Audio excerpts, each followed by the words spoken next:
Hello and welcome to week 6 of Haywire34. Thank you so much for coming back again, and I really appreciate it. Thank you. Today we shall be covering chapters 11, 12, 13 and 14, and as usual I really hope you enjoy it. Here goes. Chapter 11. Gretchen and Charlotte arrived at Gretchen's house just as the ambulance that Charlotte had called was pulling up. Both women ran to it. "We called you," Gretchen hurriedly told them. "It's my husband," she explained to the male and female paramedic, who were hastening out of the ambulance. "What's the matter with him?" the female paramedic asked. "I don't know exactly," Gretchen explained, as all four of them rushed towards her front door. "My son called. From what I gather, I think my husband passed out and keeps drifting in and out of consciousness." "How long ago was this?" the male paramedic asked. "We left here at about 6:30 and he was fine then, so I'm not sure exactly when he passed out," Gretchen replied. "When did you speak to your son?" the paramedic inquired. About 10 minutes ago," Charlotte intercepted. "Yes, that sounds about right," Gretchen affirmed, glancing at the Fitbit on her wrist. "And that's when I tried speaking to my husband." "Did he respond?" "At first, yes, but his speech was slurred and incoherent, and then he stopped responding completely." "What was his breathing like?" "Very laboured." "Could it be a stroke?" Charlotte cut in. "It's best not to speculate," the male paramedic told her. They were at the front door now. Putting her key in the lock, Gretchen turned to the paramedics. "My sons are in there, please. Can we make this as least frightening as possible for them?" The front door opened faster than expected. Noah was at the threshold. The anxious little boy ran into his mother's arms, and she swept him up into a tight hug. "It's okay, darling. Mummy's here now." "He's trying to speak, Mummy, but we can't understand what he's saying." "Mummy!" Dominic cried, rushing into the foyer. He made as if to run to his mother, but instead ran back into the sitting room to his father, who was slumped on the sofa. "Mummy's back, Daddy," Dominic whispered to Mick as he crouched down beside him. The paramedics were hot on his heels. "So, you're the doctor of the family?" the male paramedic playfully asked Dominic. "You've done a very good job. Both of you," he added, turning to Noah, who was being carried in by Gretchen. As the paramedics knelt beside the sofa and began trying to communicate with Mick, he lost consciousness. Putting Noah down to stand, Gretchen took his hand and Dominic's and led them both out of the room towards the stairs. She beckoned Charlotte along. "Please stay with them," Gretchen implored, as she led them upstairs to her bedroom. Once her sons were as settled as they could be under the circumstance, Gretchen returned downstairs to Mick and the paramedics. Mick was coming round again, but appeared disorientated and confused. "His blood pressure and heart rate are very high," the female paramedic told Gretchen. Suddenly Mick gripped his stomach. "Ah!" he groaned loudly. Gretchen rushed to his side. "Is it your stomach, darling?" she demanded, but Mick continued groaning and holding his stomach. Gretchen turned to the paramedics. "What is it? What's wrong with him?" "It's hard to tell with the different symptoms he's exhibiting," the man answered. "We need to do some more tests." Walking Gretchen to the other sofa, while her colleague administered to Mick, the female paramedic inquired, "Has he been feeling ill lately?" "No." "Has he mentioned anything about his stomach?" the paramedic investigated further. "No." "Yes," Gretchen quickly admitted. "Well, nothing serious," she elaborated. "He had stomach cramps last Sunday, but it was indigestion." Gretchen briefly fell silent. "He returned from Nigeria on Friday. Could it be something he ate there?" "Was he feeling unwell on his return?" the paramedic inquired. "No, not that he mentioned. The stomach cramps were before he travelled." "Okay." Gretchen suddenly remembered. "The Thai!" she cried out. "He brought some Thai food back with him from Nigeria, and we all had some on Saturday night." The paramedic's eyes widened with concern. "That's probably it, isn't it?" Gretchen assumed. "I warned him not to serve it up." Mick doubled over. "Ah!" he cried out louder than before. Gretchen rushed to his side and, putting her arms around him, bent her body into his, their cheeks touching. Lifting her head slightly, she turned to the paramedics. "His skin feels icy, cold and clammy. There's something seriously wrong. We need to get him to the hospital now. Please," she added, softening her tone. Immediately a kerfuffle could be heard from upstairs. Gretchen let her head rest gently, face down, on the back of Mick's head. "It's the boys," she noted. Looking up again, her eyes glistening with tears. "I've got to go to them," Gretchen told the paramedics and rose to her feet. As she headed out towards the foyer and the stairs, Gretchen appealed once more to the paramedics. "Please, he needs a doctor immediately." "Yes," the male paramedic agreed, rising to his feet. "I'll get the stretcher." Gretchen wiped her eyes and rushed upstairs to her sons. As Gretchen entered the room, she was met at the door by the sight of a fight between her sons. Dominic was crying out, "Let me go, I want to see Daddy," while Noah was insisting that we're not allowed to go downstairs, Mummy said so, and while Charlotte was trying to pull them apart with separate hands. "Guys, please," Gretchen pleaded with a shaky but firm voice. The tussle stopped. Dominic ran into her lap. "Mummy, please let me go. I want to see Daddy." "I know you do, darling." Gretchen squatted down and hugged her son as he sobbed into the crook of her neck. "Please, Mummy, let me," he continued to plead. Gretchen too started sobbing, the hot tears streaming down her cheeks. Running over to his mother and brother, Noah threw his arms around them and began to cry as he begged, "Mummy, please don't cry. Daddy will be okay. I promise you he will." Charlotte slowly sat down on the bed and began to cry also. Composing herself, Gretchen faced her sons. "I know we're all scared," she said, "but we've all got to be strong for Daddy and for each other, okay?" "Okay, Mummy," the boys agreed in unison. "Daddy needs to go and see a doctor, so the kind ambulance people have agreed to take him to the hospital to see one, okay?" "Okay." "I'm going to go with them so the doctor can tell me, so that I can tell you what's going on with Daddy and how we can help make him feel better, okay?" "Okay," her sons whispered in reply. "I'm going to take you both down now to see Daddy before he goes, okay?" "Okay," her sons smiled in agreement and straightened up. Charlotte cast Gretchen a worried glance. "Is that wise? They need to see him." There was a graveness in Gretchen's tone. "Okay," Charlotte also agreed, and the four of them made their way downstairs. Having already fastened Mick to a stretcher and placed a blanket over him up to his neck, the paramedics were in the foyer, ready to leave, when the party from upstairs turned the curve of the stairs. Seeing their father, Noah and Dominic broke free from their mother and rushed to Mick. He looked as if he was asleep. "You'll be okay, Daddy," Dominic whispered into Mick's ear as he stroked the front side of Mick's head. It was how Mick would stroke his whenever Dominic was feeling poorly. "We're going to be very good, and we'll look after Mummy," Noah added on the other side of his father. Gretchen smiled, while Charlotte again began to cry silently. Walking into the sitting room, Gretchen retrieved her bag from the coffee table. "I'm coming with you," she told the paramedics, "and you'll stay with Charlotte," she told her sons, "okay?" "Okay," Charlotte and the boys chorused. "I'll look after them," Charlotte assured, as Gretchen kissed her sons and followed the paramedics and Mick out of the front door. End of Chapter 11. Chapter 12. A few hours after Gretchen and Mick were taken by ambulance to the hospital, Penny's phone began to ring. "Oh," she groaned and considered letting it ring out. She was in a lot of pain and didn't want to move. The phone kept ringing. "Oh, for God's sakes," she whined, and eventually rolling over, Penny reached across for the phone that lay vibrating and ringing on the large antique chest that served as storage and as a decorative item. Squinting, she brought the screen into vision. It was Charlotte.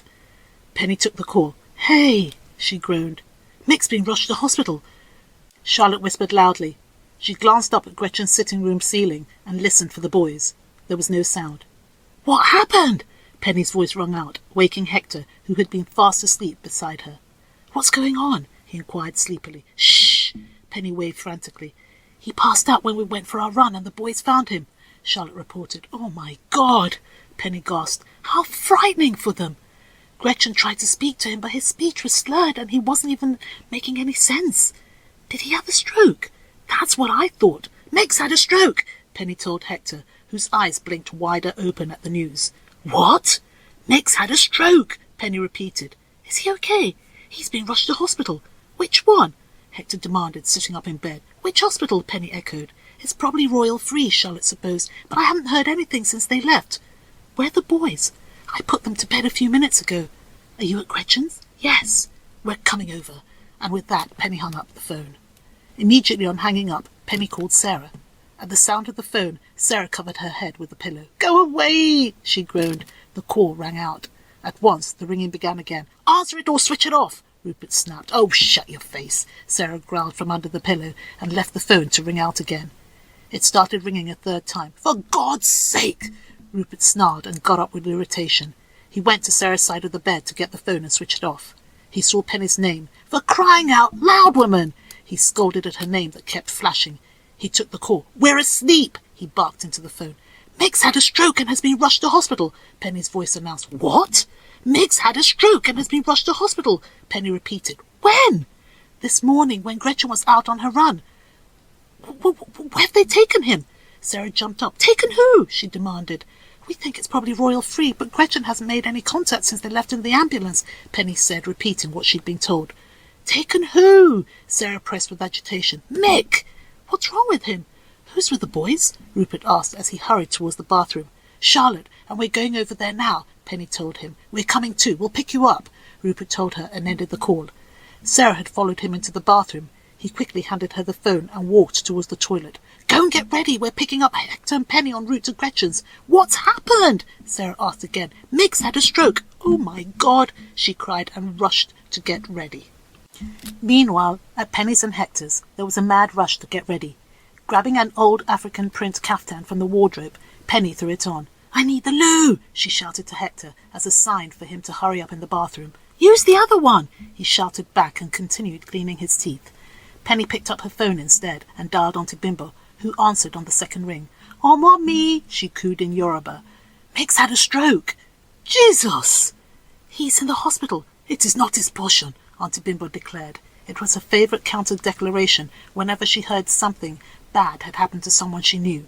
She began ranting in Yoruba, but Penny didn't understand. Suddenly she asked, "Which hospital?" "I don't know." Auntie Bimbo continued ranting again in Yoruba. "No one's heard from Gretchen since the ambulance took them, so we don't know," Penny explained. "It is well for Mick. I cover him in the precious blood of Jesus, and by the stripes of our Lord he is healed," Auntie Bimbo prayed loudly. "The boys are at home." "Oh, my babies," Auntie Bimbo cried. "Who is with them?" "Charlotte." "Who is she?" "A close friend of Penny's. I think you've met her before." "The blonde lady? You mean the one with the eyes like fine sapphire?" "That's the one. I like her," Auntie Bimbo consented. "We're heading over to Gretchen's now." "I shall come over too." "I'll order a bolt for you," Penny told her. "God bless you, my daughter." And they ended the call. Penny was busy ordering the taxi from the Bolt app when Hector returned to the bedroom. "Are you ready?" "Almost. I just need to go to the loo and clean my teeth." "Still?" Hector snapped at her. "I was calling Auntie Bimbo." "You could have done that from Gretchen's." "Sarah and Rupert haven't come yet, so what's your problem?" The front doorbell rang. "You were saying?" Hector snarled and headed downstairs as Penny rushed into the bathroom, taking her phone with her. Shortly afterwards, the sound of footsteps could be heard running up the stairs. "Penny!" Sarah's voice called out. "In the bathroom. Can I come in?" "Just a minute." Penny flushed the toilet and walked to the sink to wash her hands. "Come in," she shouted to Sarah as she layered her toothbrush with toothpaste. "What happened?" Sarah pressed on entering the bathroom. "Mick had a stroke." "I know that, but how? What?" "I don't know," Penny said, beginning to clean her teeth. "Who told you?" Penny spat out a mouthful of frothing toothpaste under the hot running water from the tap. "Charlotte. She was out running with Gretchen when it happened." "And they came back and found him." "No," Penny corrected. "One of the boys, I think Noah, called Gretchen and told her." "Oh, my God," Sarah exclaimed. "The poor mites! How awful!" "I know. Imagine how frightening that must have been for them." "Penny!" Hector's voice bellowed from the bottom of the stairs. "I'm coming!" She shouted back equally loudly. "That will be your epitaph," he riposted. "I'm coming. Just get a bloody move on." "And she'll be fast if you're not up there grilling her, Sarah," Rupert added loudly, and the women rolled their eyes. Rinsing her mouth out with cold water, Penny wiped the basin clean with a sponge that lay on the windowsill, and then, wiping her mouth and hands with a green towel, both women left the bathroom and headed downstairs. End of Chapter 12. Chapter 13. Charlotte opened Gretchen's front door as soon as the bell rang. It was as if she was stood waiting for it to ring. "Gretchen called. They're still running tests," she told Penny, who shuffled in ahead of Sarah, Rupert and Hector. "And the boys?" Penny asked. "Upstairs. Last time I checked, they were asleep," Charlotte whispered. As Penny walked through the foyer, she rubbed her arms as if she was cold. "It's eerily quiet in here," she said, looking around her. "It's because there's no music playing," Sarah suggested. "That's it," Penny agreed. "Mick always had music playing." "Has," Hector corrected her. Penny turned and cast her husband a puzzled glance. "Present tense. Oh, of course. Sorry, I didn't—" Sarah's gentle and reassuring squeeze on the shoulder quietened her. As Gretchen's and Mick's friends headed to the sofas in the sitting room to figure out what to do for the kids, Charlotte made her way towards the kitchen. Would anyone like a drink? She asked. Yes, please, they all replied and followed her to the kitchen.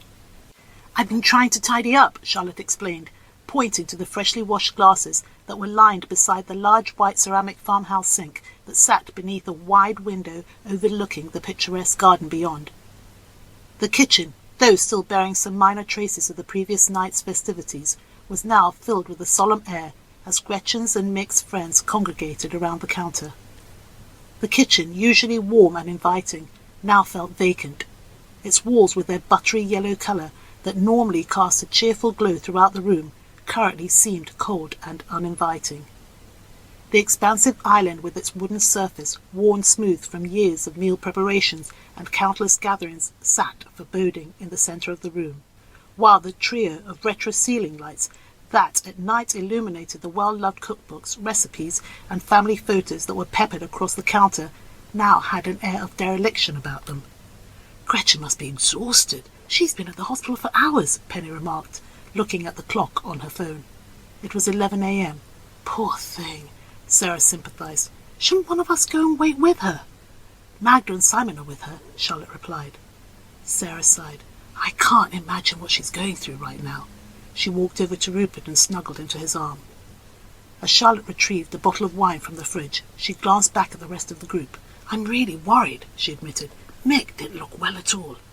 I'm worried too, Sarah said, walking to the Aga cooker that stood proudly in one corner, its deep forest green hue adding a touch of character and warmth to the room. Sarah ran her hand gently over its contour. By now we'd be smelling freshly baked bread, she mused. She inhaled deeply as if remembering the mouth-watering aromas from Gretchen's Sunday baking sessions. Stop being so melancholic and dramatic, Sarah, Rupert rebuked his wife. We're here to cheer up the boys, not for a wake. Have they had anything to eat? Penny asked.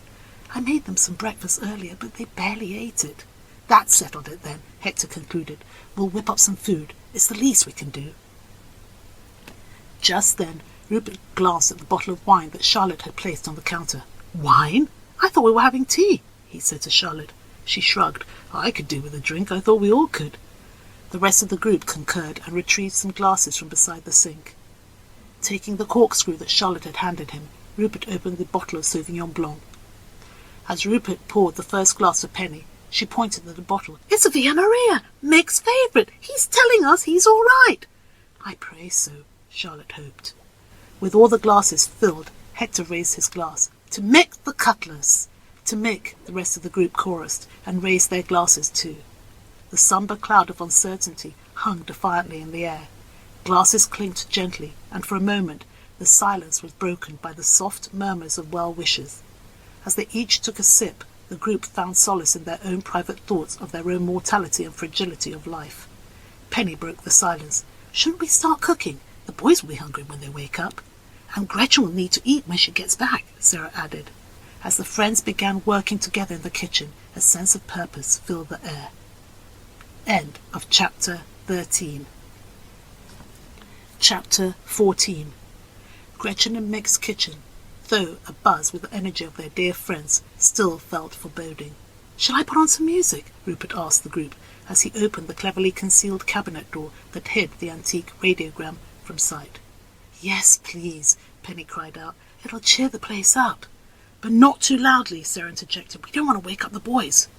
Rupert put on the first record he found that looked familiar. You're my favourite waste of time, began to play. Another sign, Penny shouted. It's Mick and Gretchen's song. Rupert frowned. It's a bit too jolly for the occasion. I'll change it. Suddenly, the sound of running footsteps could be heard from upstairs. They're awake, Hector announced, even though the rest of the group could hear the footsteps. In a matter of what seemed like seconds, Noah's and Dominic's voices could be heard approaching with shouts of, Daddy! Daddy! They rushed into the kitchen to the awaiting smiles. The boys stopped abruptly on seeing everyone. The sight seemed to jolly them even more. Daddy! Dominic called out, his eyes searching in the familiar areas for his father. He's not back yet, Charlotte told him, as she made her way to the boys. But, Noah began and stopped, still clearly confused by the sight of everyone gathered there. No, he's back, Dominic insisted. We heard our song. Daddy always plays our song, Noah elucidated, That's Daddy's song, our song, Dominic reaffirmed. Rupert flushed scarlet. Running a hand over his cropped greying brown hair, he confessed, I put on the music. I'm so sorry. I didn't know the significance of it. Dominic and Noah stood, as if harnessed to the spot by the weight of the sad reality. Is Mummy back yet? Noah asked. Not yet, Charlotte answered, but she called when you were asleep. The brothers' eyes overflowed with tears. Their parents' friends all rushed forward. Tests take time, Hector tried to explain, and there are lots of people waiting to see the doctors, Sarah chipped in. Yes, Penny piped up loudly. Remember when Noah broke his arm? When he fell out of the tree? She reminded the twins. Remember how long we had to wait before we saw the doctor? Noah nodded. Remember how worried Daddy was and kept phoning to check what was happening? Yes. Dominic smiled sadly. He came straight to the hospital from work and told everyone off for making us wait so long. Yes, Noah recalled, and also began to smile. Mummy told him off in front of everyone for being rude and impatient. Yes, and they got into a bit of a squabble, didn't they? Penny too reminisced.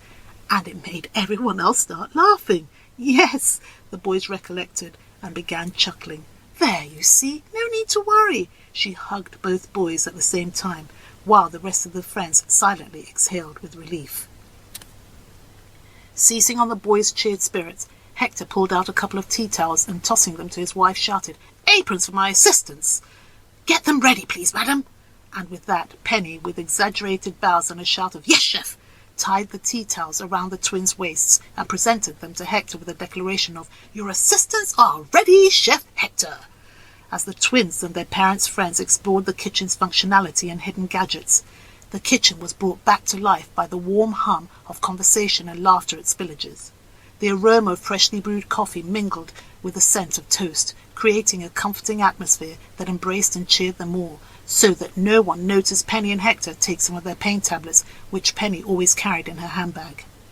Laughing through his pain, Hector, a seasoned cook himself, manned the aga with practiced ease, deftly flipping pancakes and frying bacon while teaching the boys how to do the same. Meanwhile, Penny and Sarah perused Gretchen's collection of well-loved cookbooks, searching for inspiration for a hearty, comforting meal. Rupert, on the other hand, took charge of setting the table, carefully selecting an assortment of colourful dishes and cutlery that matched the mayhem in the kitchen. As the sounds of sizzling, chatter and laughter echoed throughout the kitchen, no one heard or saw Charlotte retreat to the sitting room to take a call and wipe the tears away from her eyes before making her way back into the melee with a forced smile. End of chapter 14. Wow. How do you cheer up kids of that age after they've had that traumatic experience of seeing their father going in and out of consciousness and being on their own? Whew. Anyway, my question is about the friends. Were they right in rushing to the boys? Should some of them have gone to see Gretchen and some gone to the boys? Or would you have just gone to see the boys and be with the boys if you were in their place? What would you have done? I'd love to know. And once again, thank you so much for coming back this week, and I look forward to you coming back next week for some other chapters. Until then, take care, lots of love, bye-bye, and God bless.